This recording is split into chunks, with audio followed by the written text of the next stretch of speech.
tonight's Kent Digital Meetup. We're coming to you live from, well, we're coming from Maidstone. You're obviously all in different places. For those of you who don't know me, I'm Rich Dean. I'm the founder and creative director here at Supersonic Playground. If you don't know us, we're a WordPress specialist web design agency based here in Maidstone. And we work with business owners, charities and marketing managers across Kent, London and the South East. I'm also joined tonight from our team by Lindsay and also Chantel, who's our marketing executive. And they're going to be helping me sort of make sure the event runs smoothly in the background. So tonight we've got two really fantastic speakers joining us. Firstly, we've got Robert Craven.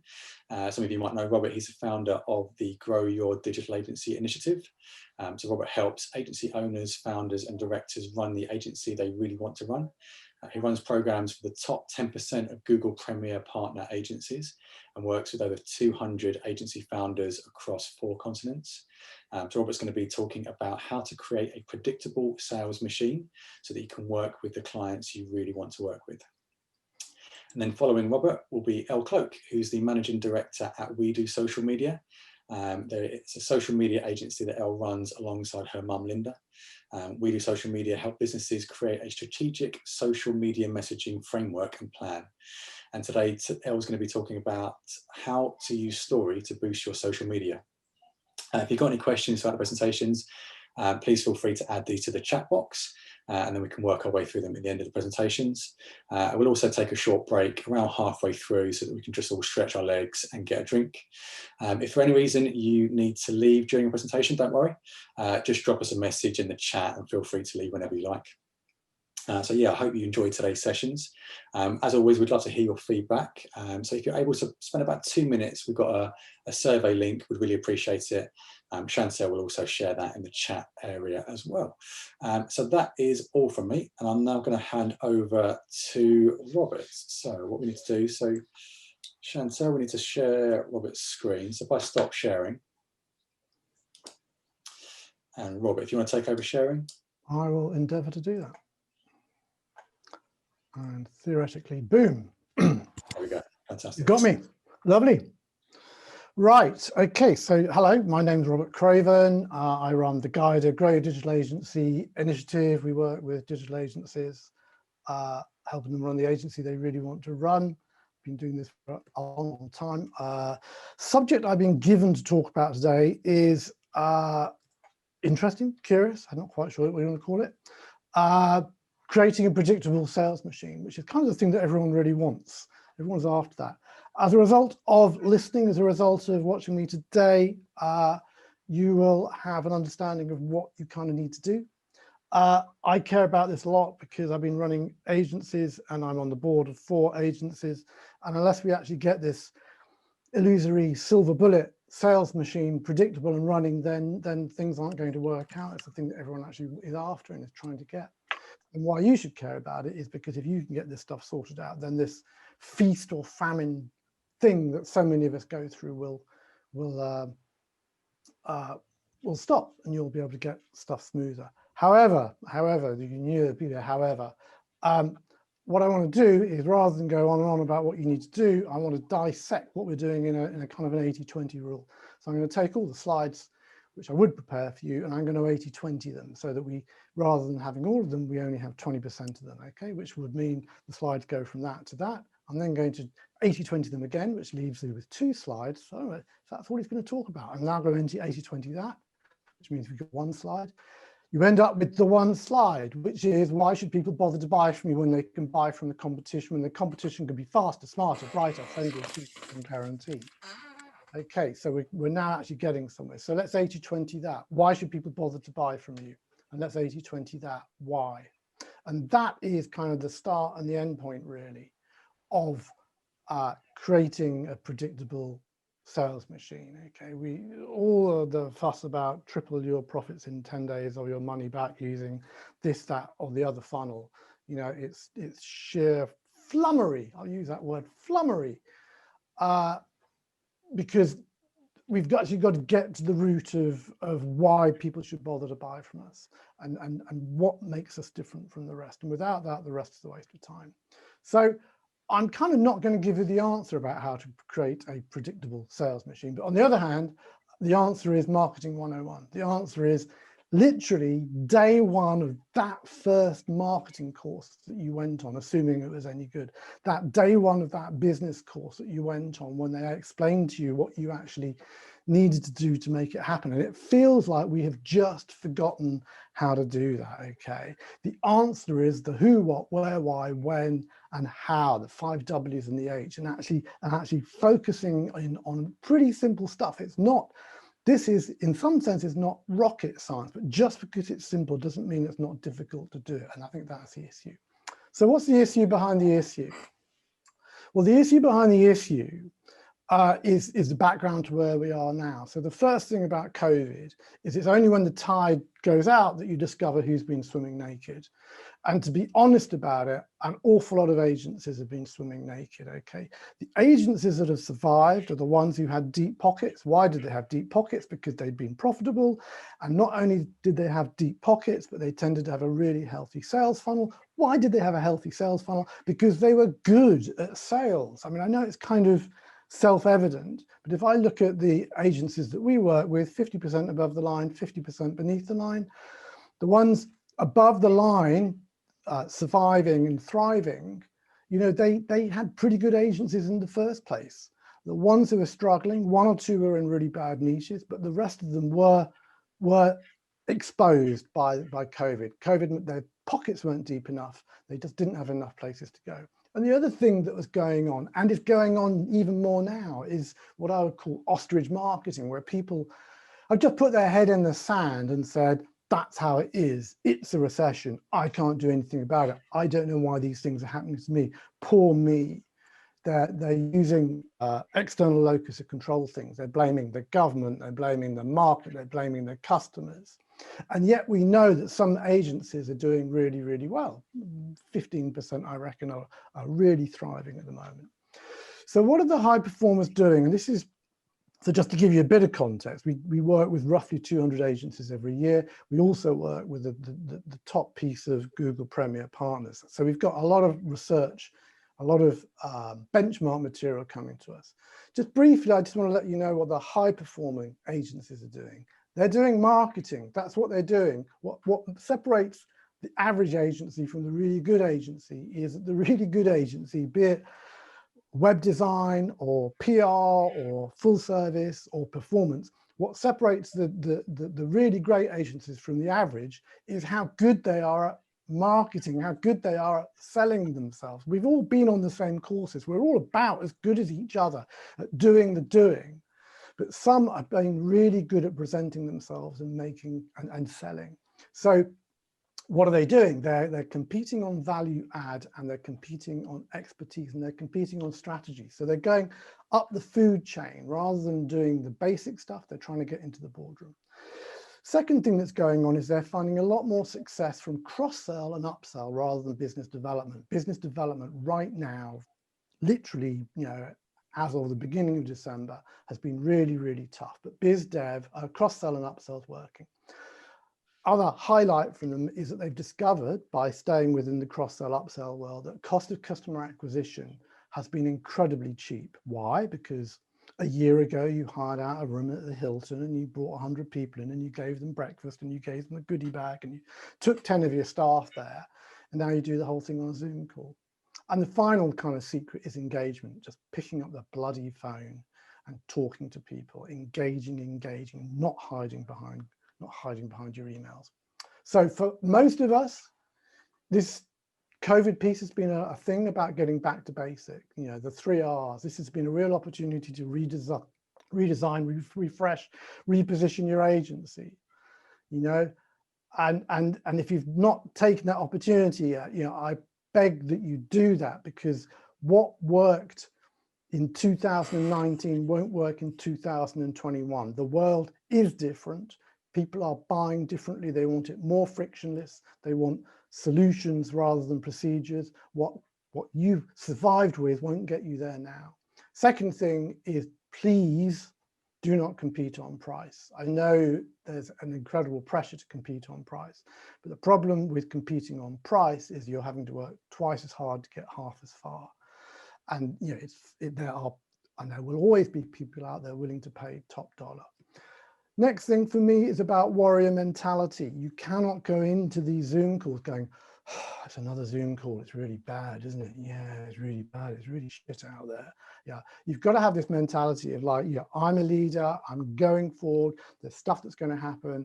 Because of my energy, people will actually come with me and work with me. And that final question, which is you need to just go through, and this is really my point, that question of why should people bother to buy from you when they can buy from other people. Hashtag customer is king. So marketing 101, this is marketing 101. I'm really sorry, but it involves an awful lot of work. You need to get this stuff nailed out, and this kind of fits really nicely with the presentation after mine. But you've got to figure out your approach to sales and have a philosophy of sales. You've got to understand your sales cycle. You need to understand how you're going to create leads. You need to be able to pitch. You need to have a proposal factory so you can turn around proposals really quickly.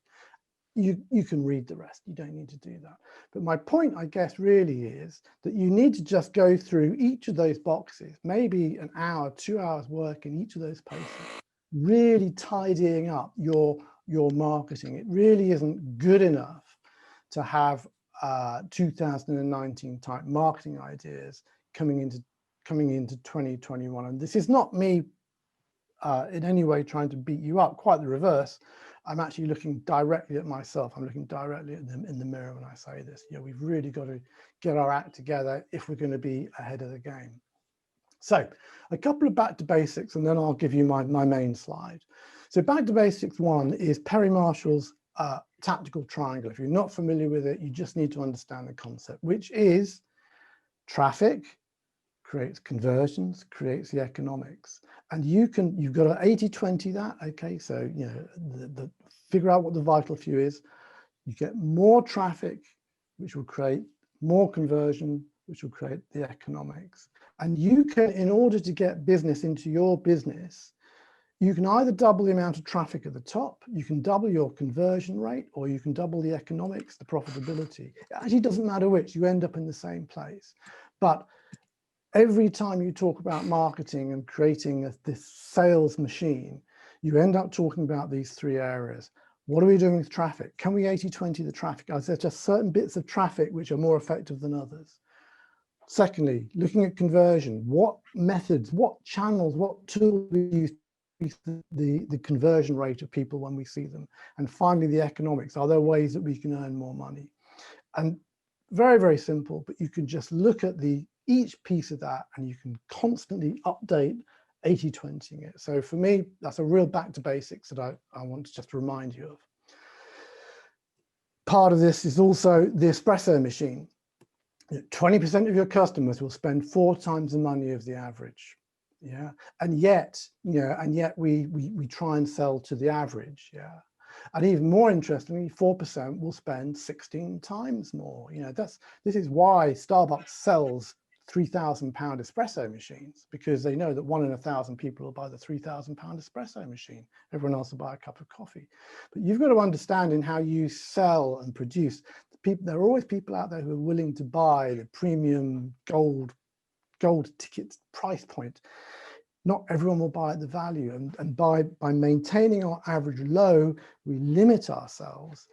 And if you price products as cheaply as possible, you're missing out on profit. If you're missing out on profit, you're missing out on the opportunity to grow the business. And you just need to understand and figure out how to identify that fishing trip. You know, who are the customers who want to spend more? Back to basics number 3. You need to create an irresistible product that's a joy to use. It's kind of back to basics. You need to create an irresistible product. A product which is like a no-brainer, that people go, oh yeah, I get that, I want some of that. But also that's a joy to use, that people have so much pleasure, they want to tell other people about it. So that's about selling results, not procedures. It's about selling benefits, but specifically results. People who buy this product see their profitability increase by 30% within a 3-month period. You need to think about what will make your product 5 times easier to use or 5 times more useful. We just don't keep thinking on how you used to do stuff. Otherwise you're just like, you've got a hammer and everything's a bullet. Everything's a nail. And also you just need to think about what will make my product easily worth the money. So much so that even though we're the most expensive, people will buy from us, because otherwise we're in this Me Too camp of delivering similar products, using similar software and similar hardware, selling similar things to similar people at similar prices. We need to get out of that loop. Back to basics number 4, understand what the 5 obstacles are to people buying from you. And this is the point, and answer these questions. Ideally, you do this by video. You have videos on your website answering these questions. I know you're going to say, oh, we don't need to answer these questions here. We'll do it when we do it one-to-one. But no, the person who does it on the website will actually get the business, because how often have you not being able to figure out what the price is, not being able to figure out what the delivery is, not being able to figure out what the guarantee is, and you've moved somewhere else? So if you've got a frequently asked questions and you've got 5 questions that you answer, 1, what's the price and cost? 2, what are the problems and what could go wrong? 3, how does the product compare with competitors? And you can do that as a kind of a league table, or it can be done by someone else. 4, what do customers think about your work? And 5, who are your best competitors? If you answer that, you build trust, you build the relationship that people will lean towards you, you will push people away from you. Part of that, and this is in the book, They Ask, You Answer by Marcus Sheridan, is what he calls assignment selling. So rather than just saying, here's our website, here's our product, you go, here's our website, here's our product. In order to understand our product, here's a white paper to understand how you can use this best. So whether that's on social selling, e-commerce, websites, why people use WordPress, or whatever it is that you sell, you create educational content. Then, and that content goes about solving the people's burning answers, burning issues. Then you don't see them or talk to them until they've read it. So what happens is you send them the white paper, you say, here's a white paper ahead of our meeting. Can you please make sure you read that before the meeting? Phone them up the day before, have you read the white paper? No, I haven't. Well, when you have, let me know and we'll have the meeting. Because if they can't be asked to read 25 pages before seeing you, the likelihood of them buying from you isn't high. On the other hand, if they invest 20 minutes in reading the 25 pages, then it's probably yours to take. So assignment selling is a really cute way of reeling people in and getting loyalty and getting them to understand. And also, it's fine if they're wrong for you. That's cool. You've it's like hardball selling. You've not had to do this off. They've done that for themselves. They go, oh, I don't like that attitude. So that's absolutely fine. So the main slide, here it is. In order to get this thing going, this thing called a predictable sales machine, this is what you need to do. So 2 things at the top. Triangle number 1, SFL. Most people invest 15% of their time, so 85% of their time talking to strangers, 10% of their time talking to friends, and 5% talking to lovers. Yeah. So strangers don't know who you are, don't know what your record is, don't know what you've done, don't know who you work with, don't know how you work. We endlessly try and sell to them. Friends, yeah, we talk to them a bit, but not a lot. And then lovers are the people who love what we do. We hardly talk to them at all. That's bonkers. You need to turn your marketing triangle upside down so that you spend 5% of your time talking to strangers who probably aren't going to buy from you in any case. 10% of your time talking to friends because they do know you, but maybe they're not, maybe they will, maybe they won't buy now. And spend 80% of your time talking to your lovers, people who love what you do, who want to share the love and can really help you. Second thing, second triangle, is we're stuck in the middle. All of us are stuck in the middle. We're too big to be small, yeah, and we're too small to be big, if that makes sense. So we're not one thing or the other. We're not a 100 person, and we're not $4 an hour in Bangalore.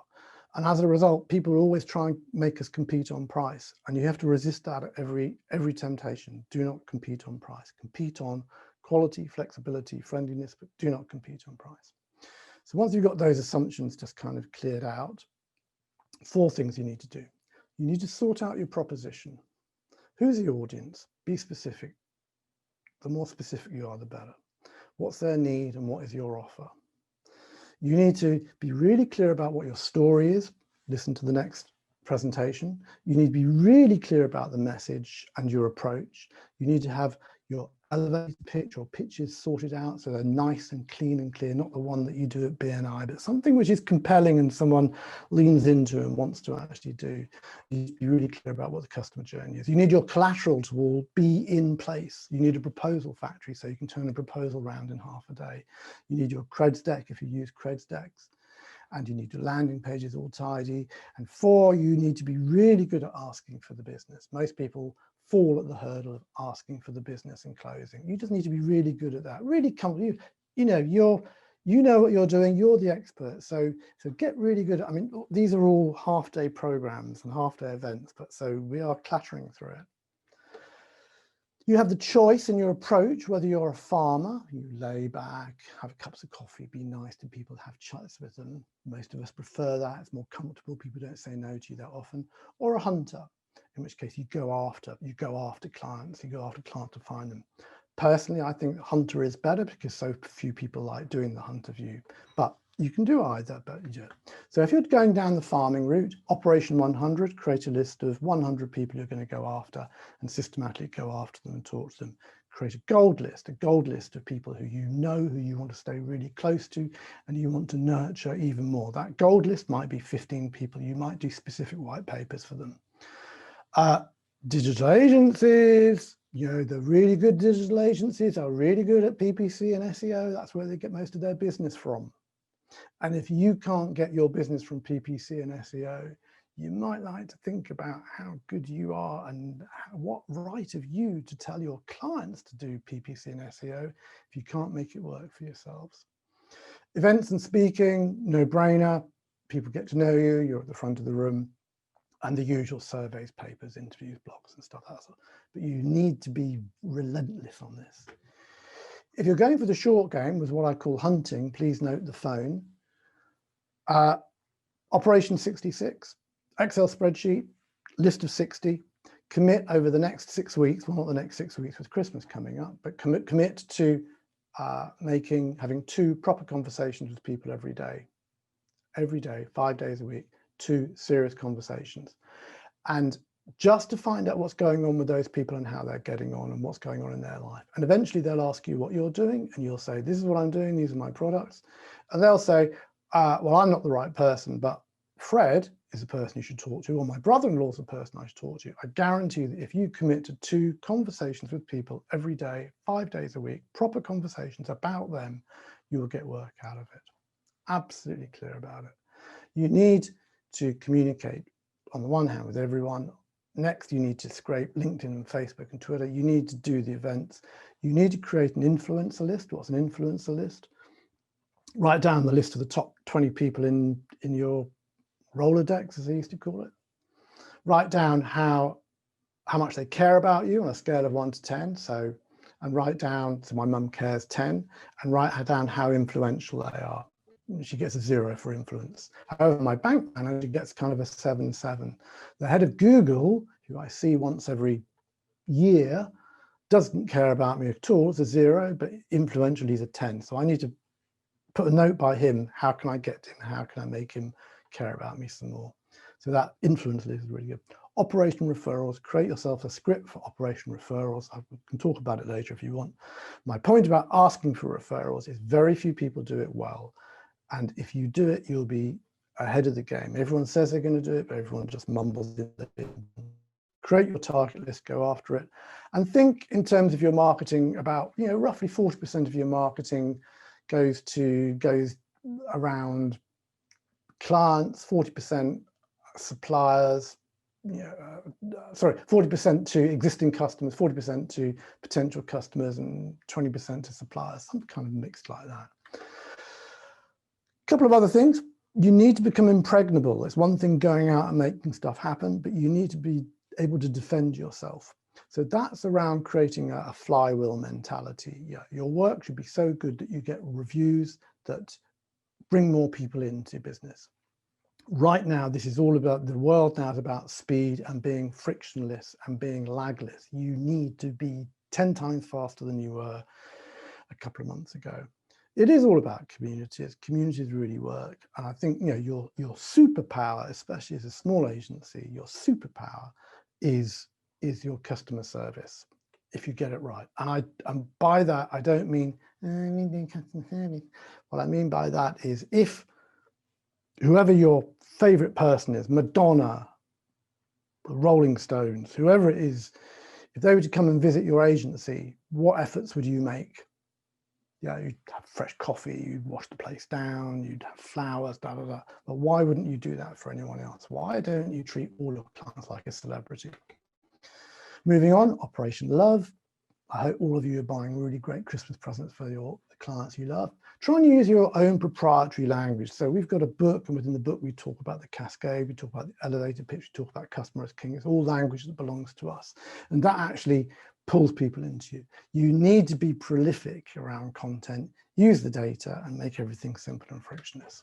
So you've got to get more traffic, or you've got to be better at converting, or you've got to be better at making money. Don't mind which. Ideally, you go around and do all of them. So the answer to the question is, why should people bother to buy from you when they can buy competition, when the competition can be faster, smarter, brighter, friendlier, cheaper, and guaranteed? And if you can't answer that question, yeah, I've very kindly been given all your mobile phone numbers. So I'm going to phone all of you at 4 o'clock this morning. I don't sleep much. And I'm going to ask you that question. If you can't answer that question, I'm going to wait 10 minutes and I'm going to ask you again. Because if you can't nail it, your staff can't nail it. And if they can't nail it, I can't think of a single reason why people should be buying from you. But actually, is that quite right? Is that quite right what the question is? The answer clearly is marketing 101. And those are the boxes that you need to be working on. An hour in each box, 2 hours in each box. And those of you who are the smaller agencies in the room, then you just need to think about what you're doing. You need to think about what's going to happen. You need to think about what that is. So the answer is, in my mind, the answer is create an irresistible product that is a joy to use. Create an irresistible product that is a joy to use, okay? Secondly, sort the messaging, sort out what you're doing, sort out how you're communicating it to whom, in what way that they receive it. And finally, work the machine, create a machine that actually makes this thing happen, work the machine. And that, to my mind, is what the answer is. Thank you very much for listening. So I'll pop back to everyone sharing screens. Fantastic. What an amazing presentation. Thank you, Robert. I'm not going to talk too much. I'm just going to hand straight over. And does anyone have any questions for Robert? I thought that was brilliant. But yeah, anyone got any questions? David? Yeah, so that was really good presentation. And you're talking about how it's easier to upsell to existing customers than find new customers at the moment. I read a really good book last week called Sell It Like Sirhant, and he says about everyone's really bad at follow-up. So he has the 3 Fs, which is follow-up. So as soon as you've met with someone, get back to them straight away with a follow-up email. You got follow through. So while you're still wooing that person, you should pretty much be contacting them every day. And then there's follow back, where you go back to previous clients or clients that you didn't end up working with and maybe contact them once a month. I was just wondering your thoughts on that. Okay, so here we enter this problem, which is, I read a book that said, okay, so I read a book that said you should be really laid back and let people come to you and do it magnetic, versus I read a book that says I should make 20 phone calls a day. So I agree with that, and there's stuff in our processes which follow exactly what you're saying, which is, I think that we are really, really poor, especially in this country, at all the onboarding. We're not great when someone contacts us about being clear about what we have to offer. We're not great about contacting them. We're not great about asking for the business. We're not great about closing. We're not great about understanding what their needs are. And then we're really not great at onboarding clients. I mean, we think we are, but I mean, we did some research of 250 businesses, and we asked the question, do you deliver an above average customer experience? And 80% of the agencies, it's a bit over 80% of them, said, yes, we deliver an above average customer experience. We then went to the clients and said, do you think those agencies deliver an above average customer experience? And they said that 20% of the agencies did. You know, so we're not great at it. We really need to look at ourselves. I think you're spot on. We're not close enough. But you can only be really close if you've got something which is really seductive, you know. So which is why that slide, which is create an irresistible product, because if you've got an irresistible product, you know that it's going to do them good. You know that it's like, and by maybe demonstrating what you're doing, you can show them what a delight it is to use. So. Yes, FFF, I like it. Next question. You said, actually, yeah. I mean, we've had despite everything that's gone on, actually, we've had quite a good year business-wise, and a lot of what you said there really resonated with me, because it's all stuff that we've been putting in place in our business over the last year and a half, especially around marketing. But equally, we've had a decent amount of new business this year, but a lot of it has come from repeat customers. A lot of it has come from accounts that we've grown, like customers that started off with one project that have grown into multiple projects and repeat work. And actually, that's a lot of our revenue at the moment. And also, we've my bookshelf is behind, but yeah, I can't recommend this book enough. If my camera's going to show it, it is They Ask You Answer. Yeah, Marcus Sheridan, really good. It says written by someone who runs an agency, so that makes it interesting. He writes well, and it's really once you start making videos, yeah, which you're all doing now. So what you need to do is hit the press button. Yeah. Then you can bang out those 5 videos, which are about defining price and cost, defining problems that are going to happen, defining other services that people could use, yeah, defining other product that people could use. And it feels really odd saying, I'm going to tell you about my competitors and what's good and what's bad about them. Yeah. But actually, it's as long as you don't brag, and as long as you're not, as long as you just say we've done some research on other WordPress agencies and what's good about them, or we'd like to take you. I've just done a thing on video, top video advertising agencies, and all I've done is I've taken 4 league tables of the best video advertising agencies in the world and combined the tables and created a table of them. So I've not mentioned the people that I'm working with at all. We've just created independently, we've curated a league table that happens to have that agency in it. So there are ways of doing it without looking like you're showing off or looking like you're lying. It's just the whole point of that book is it's just about being genuine and honest, and that in itself just creates trust. I mean, I quite liked his there's a bit sort of towards the end where he talks about some statistics when he's about the volume of content that people engage with nowadays, and he says sort of even as recently as sort of 10 years ago, when someone goes on your website, submits a contact form or gets in contact with you, they're like 20 to 30% through the sales process. So they've maybe read about 4 or 5 articles or pages on your website, and then they're happy to defer over to you, and then you complete the sales process for them and basically sell to them. But even in the space of like short 10 years, people have moved away from, when someone gets in contact with you now, they're going to be about 80% of the way through. It's because they've done a lot more research. They don't want to be sold to as much. And exactly. His research about his traffic that came to his website, of the people that submitted the inquiry form, which were the ones that bought, and it was something like the ones that had read or engaged with less than 30 pages or pieces of content on his website only had a 25% chance of buying, but the ones that had engaged with more than 30 pieces of content had an 82% chance of buying, which is fascinating. And that married couple that had read about 400 pages between them on his pool business about swimming pools. It's just incredible. Yeah. So that's why you produce content. So I don't think we have any clients. I don't have any clients who haven't read my Grow Your Digital Agency book. You know, they read the book, blah, blah, blah, blah. It's a fantastic calling card because people don't throw books away so enthusiastically. And they've made the effort, and now they want to know more. And we did some work with Lexus 6 years ago now. 6 years ago, must be 7 years ago. 7 years ago, people visited a Lexus showroom on average 5.2 times before they made the purchase. Yeah, they went, checked, came back with the partner, came back with the kids, took it on the countryside, took it on the motorway. Now, and this was 2 years ago, 5 years later, on average, people visited the Lexus showroom 1.1 times before they made the sale, before they purchased, which is exactly what you're saying. You know, people have done the hard work. It's there for you to take. If someone, if they know the price, they know the product, they know the benefits, they've researched you, they've done their due diligence, it's almost always there for you to lose, as opposed to you've got to try and win it. Otherwise, they wouldn't be there. And I think the thing for agencies is that we're just, if we're not careful, we get over commoditized, we devalue our worth. You know,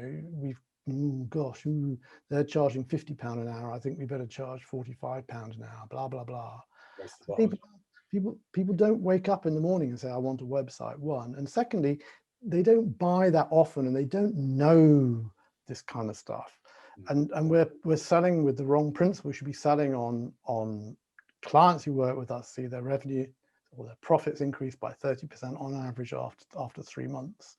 People buy benefits, they don't buy features. It's like we go off on one about what we do. You know, people don't buy what you do, they buy what you do does for them. And if you just talk about that in stories, then people will lean into you. Sorry, I'm ranting now. No, it's all very, yeah. Has anyone got any more questions, Robert? Yeah, I've sort of rejigged my marketing strategies over the last sort of 6 or 7 months or so, and it suddenly dawned on me one day that I'm a solicitor, and a lot of solicitors go, I did this and I did that, and I've got this credential and that credential and so on and so forth. And it struck me that people don't care. That's right. You got it in one. All they're interested in is, I've got a problem, solve it. Yeah. So why are you putting all this stuff in the way?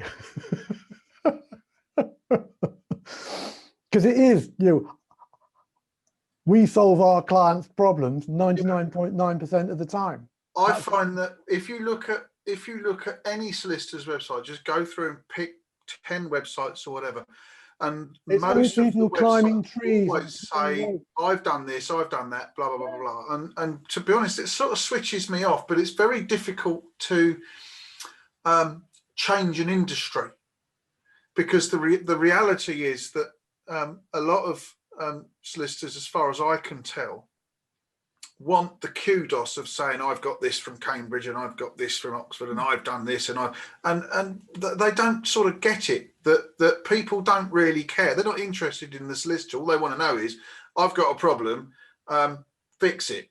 And this is where I think Els Talk's going to come into quite helpful. What do you do, Richard, exactly? I do family law.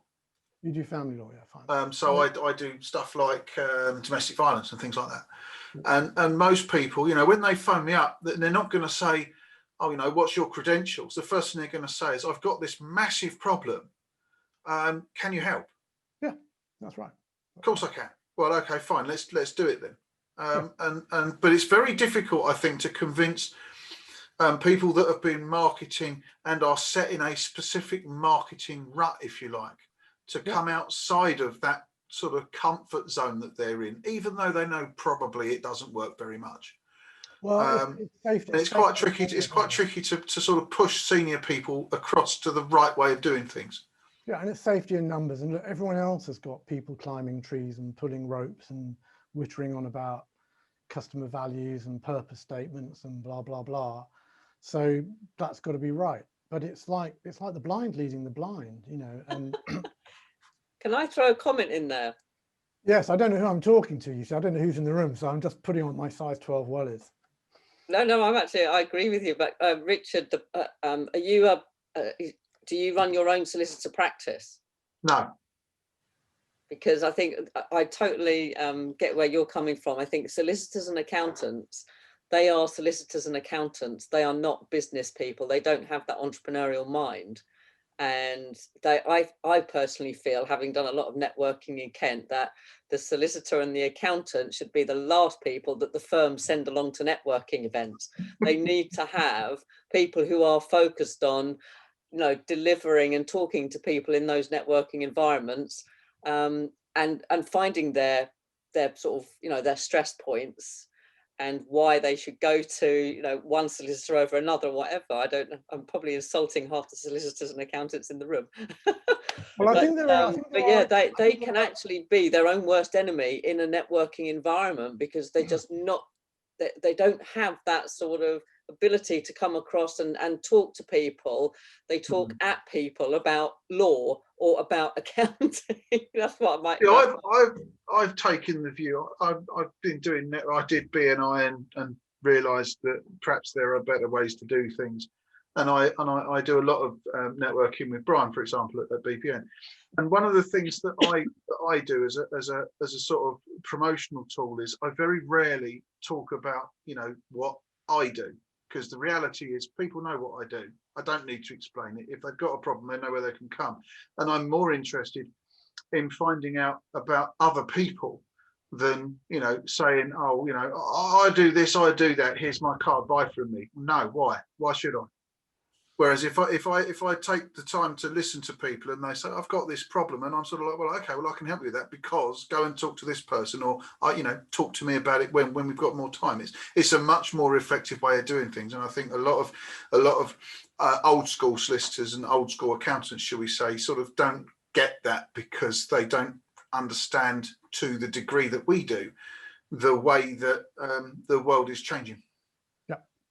100% agree. And what's interesting, actually, just as a little corollary, is I wrote a book called Grow Your Service Firm, beautifully prepared for accountants, lawyers, architects, surveyors, and so on and so forth.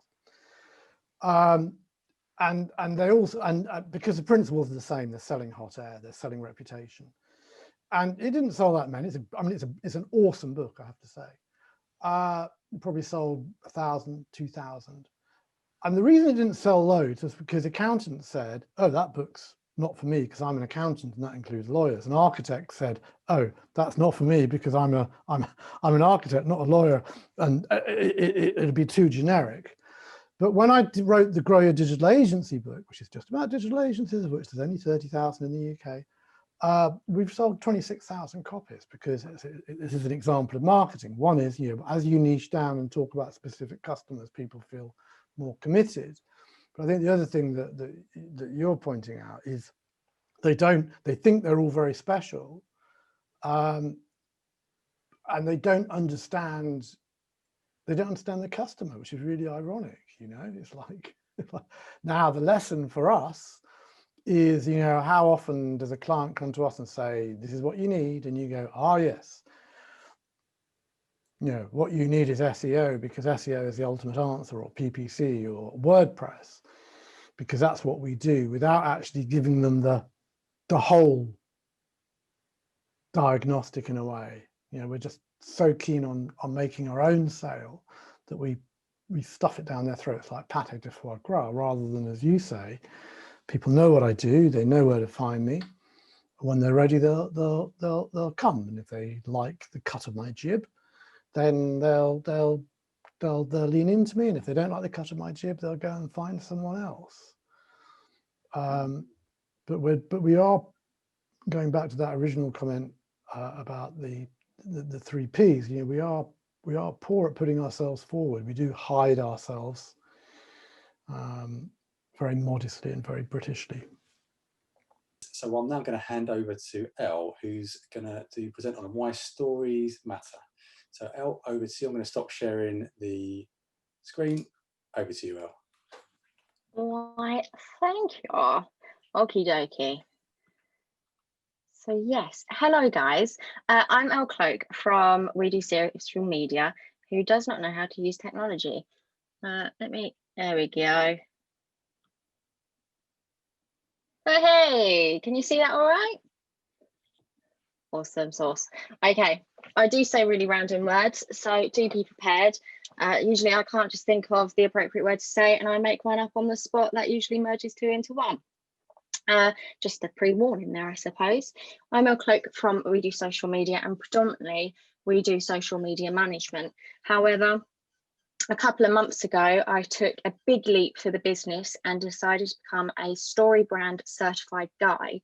So it's a follow-on from a book that I will show you later called Story Brand, or Building Your Story Brand, and it dives in deeper into how to go into your customer's journey through story and how to implement that in your marketing.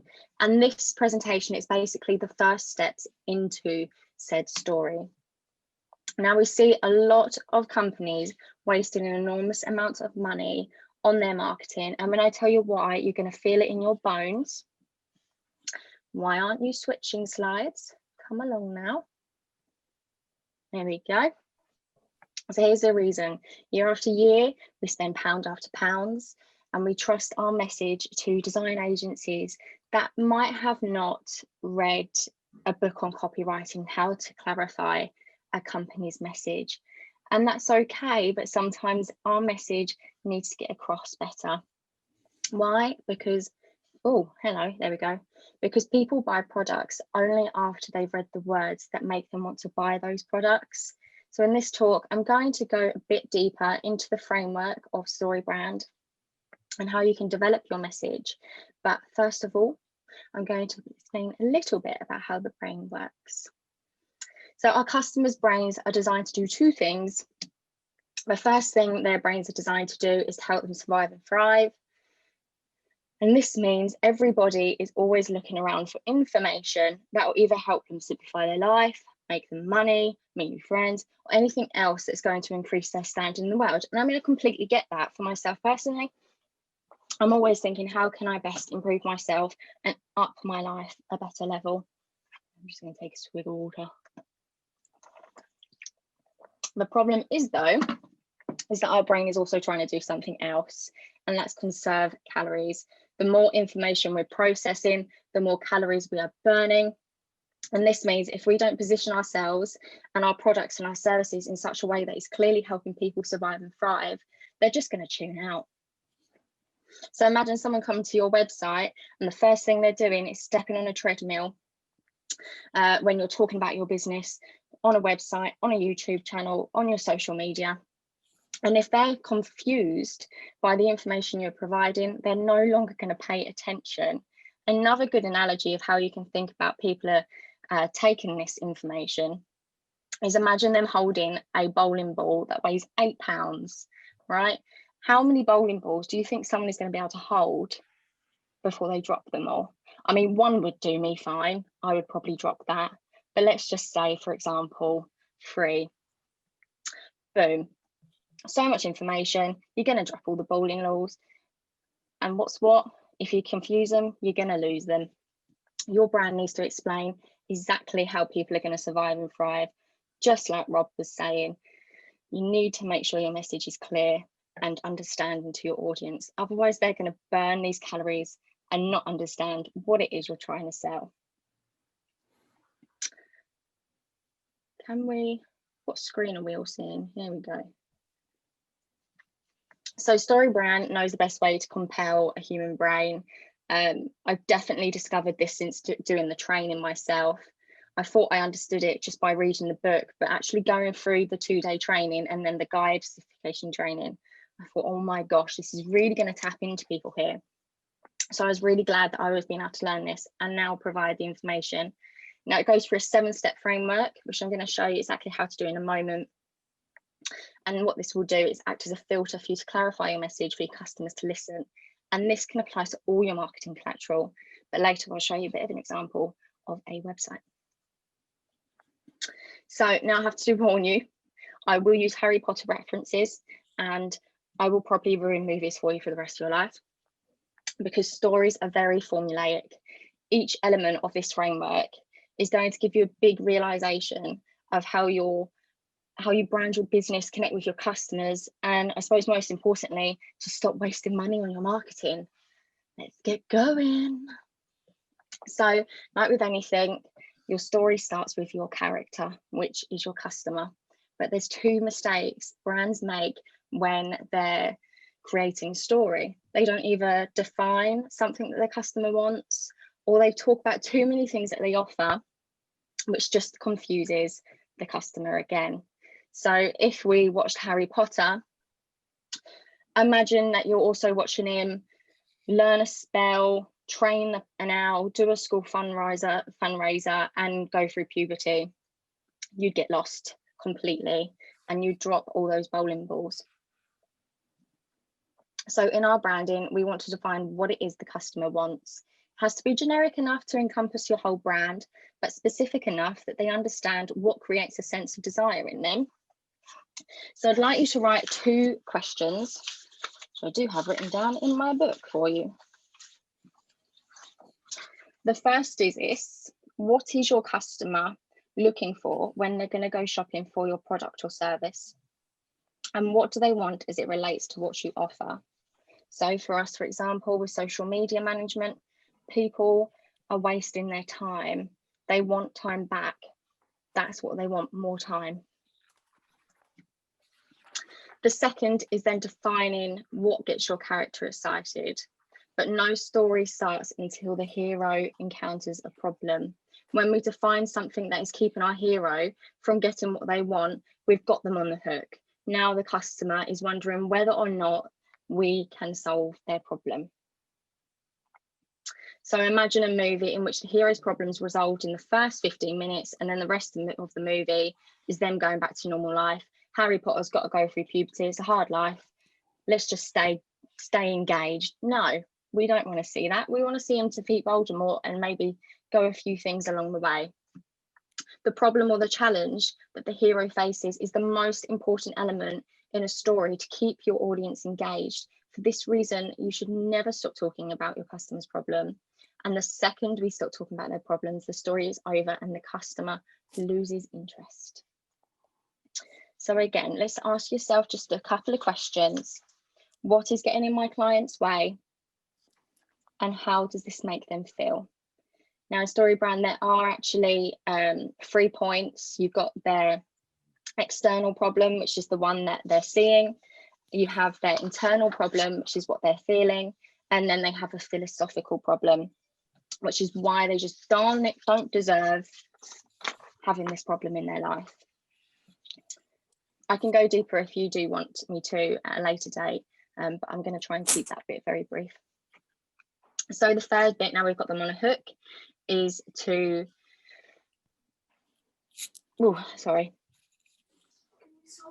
Now the first, now we've got them hooked on the thing, that is their desire. We're defining the problem, what's getting in the way. They may be feeling a little hopeless. Century storytellers have been bringing in, oh, who's that lovely sound? Oh, okay, cool. Now we want to introduce them to us. But remember, we don't want to introduce us as the hero because they're the hero in their story. We want to be introduced as a guide that's going to help them along the way. That's what we call it in Story Brand. We're a guide. So imagine in Harry Potter, Dumbledore's his guide. In the Hunger Games, Haymitch, that's previously won the Hunger Games, is Katniss's guide. And for the Star Wars lovers out there, I did look up this reference. It's Yoda and Obi-Wan Kenobi that plays the guide. Yeah, I got a nod, that's good. The guide has one job in the movie, and that is to help the hero win the day. For this reason, we always do recommend that you always position yourself as the guide and not the hero that's going to solve all of your hero's problems. Cool. So think about it. Every person wakes up as a hero in their own story. Your brand comes along acting like a hero. But no, let's position yourself as the guide. So the fourth point is that your customer needs a direction of where to go. And you have got to provide that plan on what they're going to do to succeed. However, in the first time of their journey, this is when they're going to be making the biggest risk. And if someone buys something, they potentially lose something else. They could lose their money, their time, their pride, depending on what you do. And most customers aren't going to take that risk. So we want to give them an easy plan to help lessen the sense of risk It's not unlike having to cross a creaky ridge with and you've got to just jump over to that waterfall. A few people are going to cross that creek, but if they see stepping stones, then they're more likely to take one step at a time. So how do we do this? We give them a 3-step plan. You can do 4, but I do always recommend 3 steps. So for example, download our software, go through a short tutorial, enjoy the results.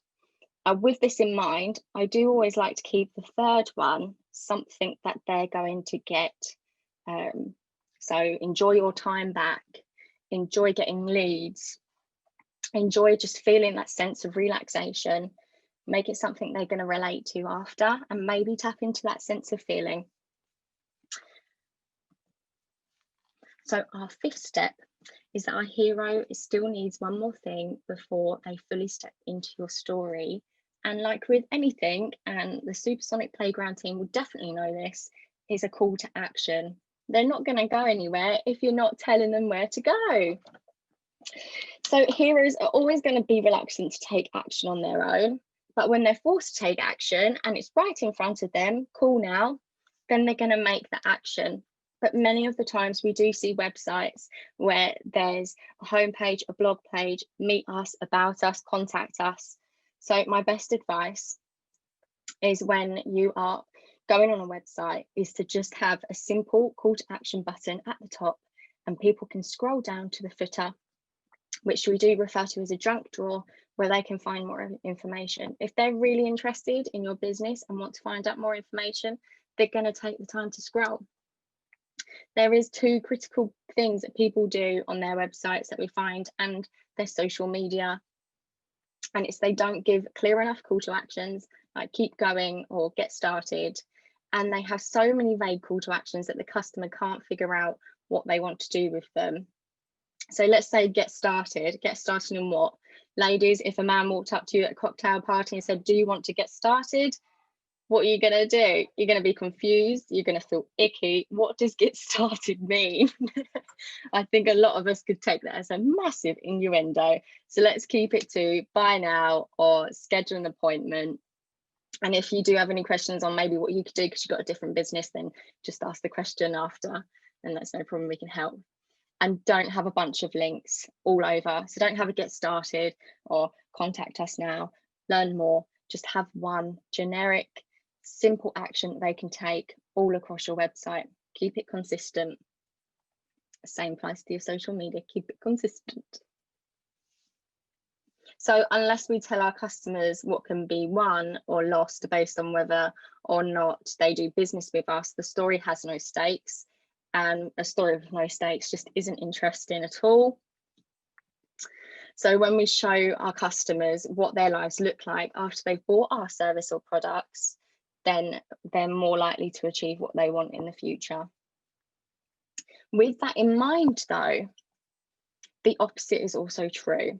The hero runs towards the light and away from the darkness. We have to show our customers the consequences of not doing business with us, that their story could be lost and there won't be any story anymore. Imagine a story where a hero is going to disarm a bomb, except 10 minutes into that movie, we find out the bomb's a dud and nobody is actually at risk. Is there a story? No, because there's no consequences anymore. So by us displaying, for example, if we do social media again, that if you don't take on social media management, and I'm not talking about scaremongering here, but if you don't talk about social media management, don't have social media management, then you're going to be wasting more of your time doing something that you don't necessarily know how to do. So why not give it to us and you be the experts at what you set out to do? Sort of along those lines. I hope we're all following thus far. So how can you actually implement this yourself? I've just gone through this prematurely, so we can skip that bit there. Now, the 7-step framework is all about asking yourself these questions to go through these steps. So then we go through the character. What does the customer want? What are their problems? External. What is the main problem? What's their internal feeling? And why just they don't deserve to have this problem? I just got to make sure you're seeing what I'm seeing. Here we go. Then we have to position ourselves as the guide. Who are we? What do we do? By then we want to give them a call to action. Now there is more you can go into with a call to action. There we go. There's more we can go into with a call to action. So you can have transitional call to actions where you can get their email through having a lead magnet on your website. But for now, we'll just keep it with a schedule a call. And then we also want to position ourselves again through, okay, here's what you'll get if you do buy from us, but here's what you get if you don't. So make sure you do. Other ways to propose yourself as a guide and establish, one, the empathy with your customers, and two, the authority. You display the emotions that they're feeling. I completely understand that it's stressful trying to run your own business. I mean, you're wearing so many hats. You're having to do with finances, your own work, your social media, your other marketing, But don't worry, we've helped hundreds of businesses get successful on social media, whether that's through training, social media management. And you can also use certifications and accreditations to punch that authority onto your website or social media. So another way that you can create your own story, which I believe Chantel will put the link in later for you, is to go to the StoryBrand website, mystorybrand.com, which will guide you through this step by step. Donald Miller, that you can see on the screen, he actually has videos for each section, so you can go through it yourself and not have to worry about remembering all of this information that I'm giving you and then having to go. He'll talk you through step by step. So just an example of a website that hasn't been story branded before is this one, Equify even. I couldn't tell from looking at this what they did from the get-go, and I could not be bothered to read all the jargon at the bottom. I wouldn't know where to click. They've got a call to action, which is great, but where else should I go? So they then developed a real story brand website, just easier. You can see through bullet points what services they do. They've got their call now button and then just a bit of splurge at the top. But this splurge, once read, is going to be a bit more effective. So how can you take the next steps to developing your story and your marketing? Number uno. There we go. You can read this book, which I have, which is Building a Story Brand. You could up it a notch and using story brand to build social media success. You can up it again and also read Marketing Made Simple. I'll put all these books in the comments, just their names, and most of them by Donald Miller, other than the story brand social media one. The next you can do, if you don't want to read the books, is just come and speak to me. I'm happy to give free advice. I do it every day. I love talking to people, so feel free to give me a call. The next you can do is actually creating your own brand script using the link. And from there, the next you can do is, there we go. Yeah, my screen is really playing up on the slides here. You can then start putting this into your marketing material and really get the true power of changing your message on your social media and your other marketing collateral. From this, we are actually running another free keynote that's completely free to anybody as part of BBN, and that goes through actual sales funnel from number 1 to number 6, email marketing, etc., etc. So you're more than welcome to attend that as well. That's hosted by Brian, that's also here, and that's going to be a cracker. So remember, by not changing your messaging and clarifying your message, you will confuse and lose, my friends. But I trust that you won't, because you're all amazing anyway. And that is me. Thank you very much for having me. It's been great. Fantastic. Well done, Elle. That was a really good presentation, actually, really insightful. Yeah, it really all made sense in terms of how stories work. And it does, yeah, once you go through it, it's like, yeah, that's actually, I would say it's obvious, but it's obvious once you see it, it's like, yeah, that does all click together. So I really enjoyed that. Yeah. Has anyone got any questions? David? I've always got a question. Well, that was a fantastic presentation, El. And I've read those books and they're really good. So if once you got your brand script, once you got your messaging, is it something that you could put into one social media post, or is it something that you'd need to spread out over a few different posts? You can do it many ways. With social media, you can take sections of it.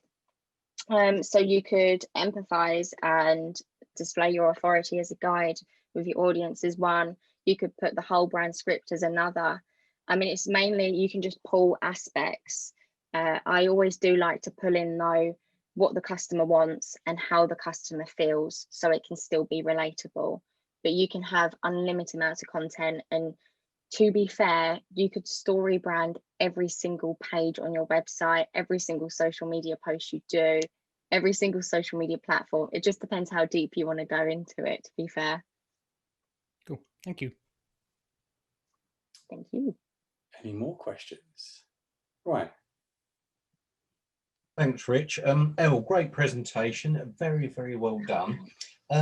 One of the things you referred to back on your first slide was the #1 reason people come to you is to get some time back. Is that really more popular than actually gaining better results? Because I would suggest that one of the reasons people come to you is to get better results. Their own social media just might not be achieving engagement, reach, basic results. So is time more important than the results? Do they run hand in hand, or what's your views on that? It's a bit of a mix with our clients. A lot of our clients is because they don't have the time, but they know it will get them results. So they could have a team of 5 and they have the lady in the office that's expected to do it, and she's always going to her boss, "No, Bob, please don't make me do it anymore. I just don't have the time with the other dog's body work that you're giving me," sort of thing. So that's why our main, because most of our clientele is because of their time, we focus our main message around that. However, with lots of other proportions of our different story brand messages, some majority of the others are about achieving results, which they do. Especially the engagement, that's a big one we get. Our social media isn't getting the engagement it needs. That's when they usually do give it to us. I guess it's you could have more than one brand script for different problems that a customer would face. Yeah, we wrote a few. We're just in the process of rebranding our website now. So if any of you go onto our website, it's not story branded, okay? So please don't judge, because it's going through that transition. But we wrote about 3 to 5 brand scripts before we could decide, and we had to really look at our customers, our existing ones, and what they want and why they came to us, to think, right, these are our best paying customers. What was their problem? We want more of them. Hence why we went with the time. Yeah, we're similar in terms of we've got the things in my mind for a long time is we've got kind of 3 distinct types of clients we work with. So it's like, how do we actually talk to each of them individually, but at the same time having an overall message that isn't too confused or cluttered. So yeah, a good way to do that is on your services section. If you split off into different services, that is where I definitely recommend doing a different brand script, is what they call it, for each service. So later down the line, I intend on creating a training community where you can just do social media yourself and have the training resources to do it. That's going to be a completely different market to those that don't have time, because it might be the startups or the smaller businesses that need to learn to do it themselves and have the time to do it. They just don't have the knowledge. So it's going to be a complete turn on its head. yeah. Any more questions? Kelly, Lee? just a quick question. Thank you for all the knowledge. What's blown my mind, because I'm about as good as knitting sawdust me do social media. just on a lighter note, you're on about Harry Potter. I was actually Richard Griffiths' body double in Harry Potter. Ah, awesome. I've never seen the I film. did admire Chantel's got a Harry Potter mug, and I saw it and I was like, oh my God. You've got loads of what? Rich Lego? Loads of Harry Potter Lego. Oh. Yeah, I can't really show you up here. I mean, I've got loads. There's one. Gonna blend into the screen again. Are they gonna? Oh, there you go. Hey. I've got lots. I've got quite a few. You know, I was in it, but I've never seen any of the films. Oh, bless. They're good films. Oh, Yeah. yeah. Go and binge watch the Harry Potter series, Lee. Come back. I've never seen Star Wars, Lord of the Rings, nothing like that. It doesn't interest me. Ah, classics. Watched them all again a few months ago, actually, Harry Potter.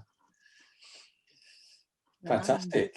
So any last questions before we wrap up for this evening? Excellent. Well, thank you both. Thank you everyone for coming. Thank you for Elle and Robert for two fantastic presentations.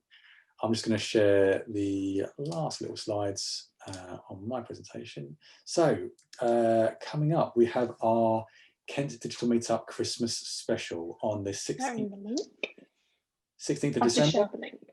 Okay, perfect. That's at 5:30 p.m. It's another online event. It's a bit different. I don't know if you guys know, but there's kind of three Kent Digital Meetups. Supersonic Playground, myself, Chantel and Lindsay, we run the Maidstone one. Got 6-2 Design over in Ashford. They run the Ashford one. And Clockwork Moggy, who you may also know as Joe and Carl, they run, some other guys as well, they run the Medway one. But we're all coming together because we all kind of meet up quite regularly and support each other. We're all coming together for the Christmas special. And we're also supporting Demelza Hospice Care for Children. So they're actually one of our corporate sponsors who we sponsor as an agency. Great charity, you probably know of them. They're quite well known in the local community, do some great work for terminally ill, particularly children, terminally ill children. Great charity to be involved with. There's going to be, check my notes, there's going to be a quiz. There is a quiz. There's going to be a quiz with £150 worth of goodies to be won. So don't just come along yourselves, please spread the word because it is for a good cause. Obviously we want to support Demelza, so come along. That's on the 16th of December. Apart from that, Feedback. yes, feedback. So Chantel, as you may have seen, Chantel's shared the SurveyMonkey link. Please give us your feedback. We're always keen to know how these events are running, whether you're enjoying them, what parts you like, what parts you might not like, anything we could do better. Please just only take about 2 minutes. If you've got the time, that'd be absolutely fantastic. The upcoming events, so we have got the 6th of January, Clockwork Moggy hosting another Kent Digital Meetup, 20th of January, 6-2, and we'll be hosting our next one on the 3rd of February. So apart from that, I think that wraps everything up. Thank you everybody so much for coming this evening. I hope you enjoyed the event. Thank you, Rich. Thank you. Fantastic stuff. Yeah, we're going to be sticking around for a few more minutes, but if you need to shoot off, don't worry, we won't be offended. We've all got lives to live after work at the end of the day. So yeah, thank you for your time. Thank you for joining us, everybody, and we'll see you again very soon. Thank you.